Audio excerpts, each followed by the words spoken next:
If you want to find northern flickers, look no further than your local park. A wide expanse of lawn with a few tall trees nearby is the perfect place for them. Sounds strange to pair a woodpecker with grass and not tree trunks? Not for flickers. This is where they thrive. Northern flickers certainly don't behave like the typical woodpecker. While they do climb trees and drum on tree bark, they're more likely to be found on the ground in search of ants.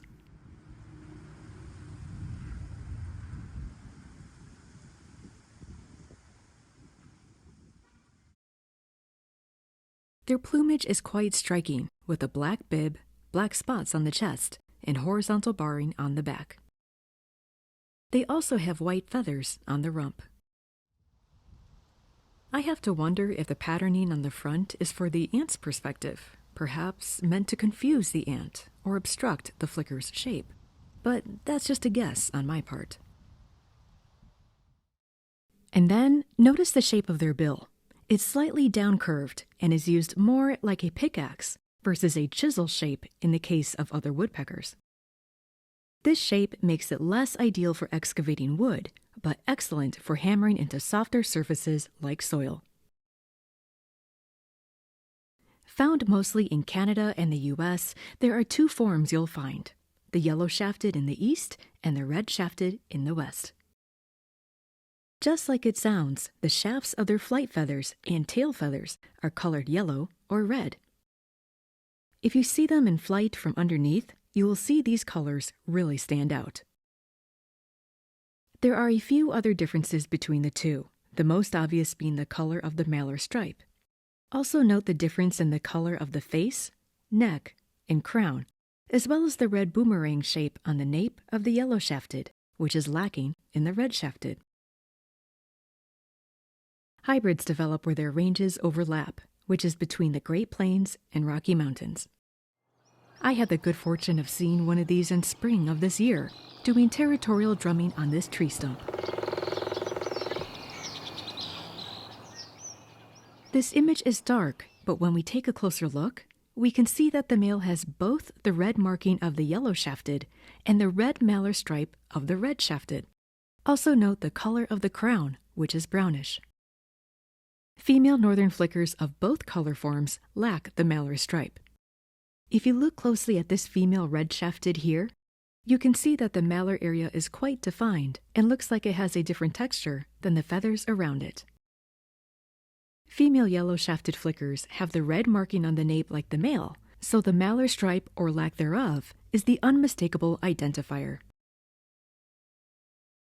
Okay, let's get back to ants and their lawn irrigation style of foraging. The flicker uses its strong bill to dig into the dirt in search of ants and ant larvae. Beetles are good too, but ants are their favorite.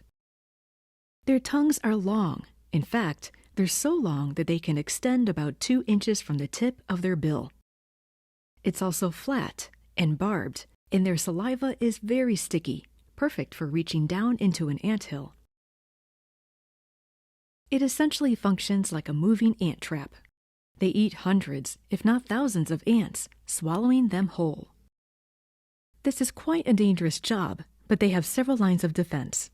First, they have large salivary glands, and their saliva is very alkaline, which helps neutralize the formic acid secreted by the ants. Second, while they forage, their nictitating membrane, or the clear third eyelid, closes over the eye to help protect it from flying debris and dirt. And lastly, feathers that cover their nares act as a filter, keeping dust and dirt from getting in. They also engage in anting, either passively allowing the ants to crawl over them, or actively by rubbing an ant on their feathers while they preen. In either case, the formic acid helps to kill feather mites and parasites. If you've ever been stung by an ant, or a bee for that matter, you've felt the effects of formic acid.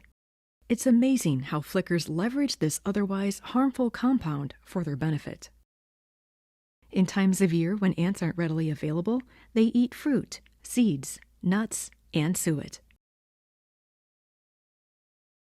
Northern flickers have some very distinctive calls. The male's territorial drumming we saw earlier serves to announce territory and attract a mate. Essentially, drumming is to flickers what singing is to songbirds.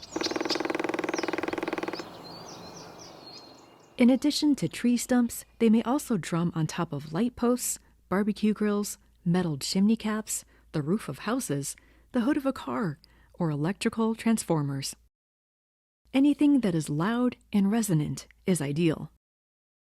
There is also the characteristic rolling rattle sound, commonly heard in spring and summer.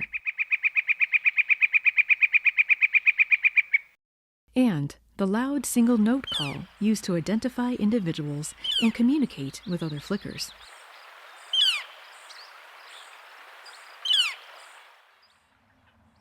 There's the squeaky Wicka-wicka-wicka call, when flickers are in close proximity to one another and displaying.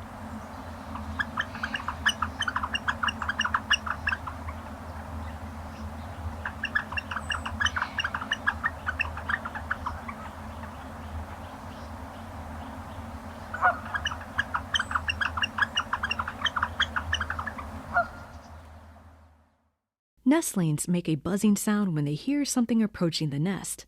It's described as sounding like a swarm of bees and thought to deter predators. If you have ever heard this, please let me know what it was like. It sounds incredible. I always feel happy when flickers are around, and I love watching them. Do you have this bird where you live? Or perhaps another kind of flicker?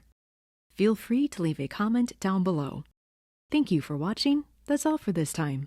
I'll see you again soon.